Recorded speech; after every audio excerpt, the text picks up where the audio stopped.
me pick By the back way. up because I accidentally But she has to argue tried to about turn the maths volume with up. I you. dropped Kush, it. man, you really struck a nerve. So he says he's an Yeah. engineer, but he's in his 50s and he Yeah, hasn't I got mean, Multiple married. studies. The But only still, thing, it's still majority Yes, of it's women still- file yeah. for divorce. Is that It's correct? not- Can yeah, we that's agree right. on that? yeah, we got it. Yeah. Mhm. So is that so? Why would that incentivize me? Why is he trying to make it a shameful thing for a woman to file for divorce? When the marriages don't work. See, this is the thing about the patriarchy. The patriarchy thinks that women need to stick in a relationship with a man, no matter how abusive he is and what level of abuse he's on. That she's supposed to stand by him, and she's supposed to take any kind of abuse he gives her, and not divorce him. That's the conditioning. That's the conditioning that the society has placed upon women. When they go through really harmful situations, and some women just they're losing their lives behind these type of abusive situations, and she's supposed to stay. Women being kicked down steps, pushed into so the neighbors couldn't hear them in the past, kicked down the steps into the basement so the husband could physically beat her as much as he wanted to, and then she didn't go outside of the house, so nobody knew she was being beaten in the house. But somehow, some way, she's supposed to stay in marriages like that. This patriarchy thinks women are supposed to stay in abusive relationships, and I'm not saying every relationship is abusive like that, but there's forms of abuse, and apparently these men think that women are supposed to stay in them. They've been conditioned, and they're supposed to stay. Like I could speak on this. I don't want to because this is his personal life or whatever. But I'll just say I know somebody who his mother stayed with his father because she couldn't work. And she spoke another language. What these men are looking for. They're looking to go to these different world countries, third world countries, and find these women who can't communicate with a lot of people, or very small demographic of people that they can communicate with. And they want these women to be subservient and not move out of the house or do anything. Well, this person's mother had her husband cheat on her, create a whole nother family in another country, and expect her to accept the kids from the other family, which she never did.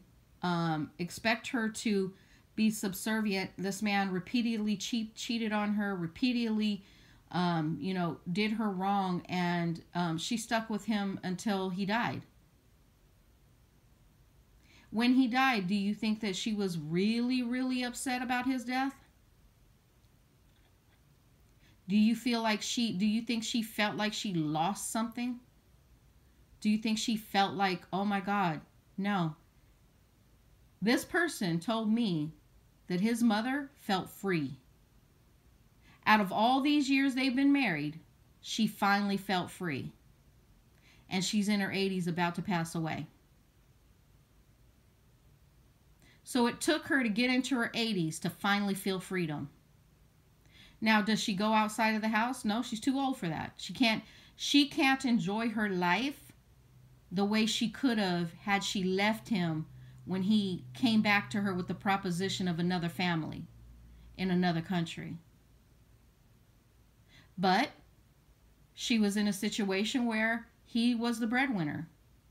He was the one that brought all the income home. Now, she had a career prior to them being married, but once women lose their career after 10, 15 years, it's very hard to reestablish that career for herself. So she stayed, and now her life is over, and she never had the full fulfillment of joy that she possibly could have had in her life. Whereas women today who are college educated, have careers, and make pretty decent money, the majority of them take vacations and they love their life. And for some reason, this manosphere generation of men hate that these women are happy and have solitude and enjoyment. and peace. So instead of them being, okay, well, you know, you're having your joy, you're having your peace, they're acting as if, you know, they can threaten women with the passport thing. But literally, women don't care. I mean, I don't care. Every woman I've spoken to don't care. Nobody cares that they're leaving. These men don't have, we don't have relationships with these men. And this is the difference between the patriarchal minded man and women of this generation is, you know, if that's your freedom, that's your freedom. We have our freedom.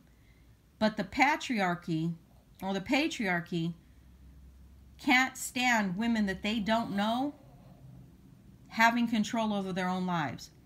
They want to feel that control. That control mechanism makes them feel powerful. And it doesn't matter that this woman has no association to him or not.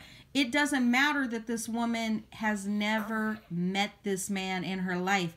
The audacity of the patriarchy to feel that she needs to be controlled by him even though he don't know her. That's that what do they call it? Let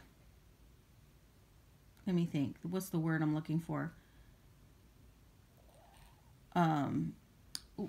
Where they feel that they have the right, and they don't. They feel they have the right. They feel like that is their God-given right as a man to just control any woman, no matter if she's related to him, have any association with him whatsoever. He feels that he has the right to control. And that's the problem with a toxic patriarchy.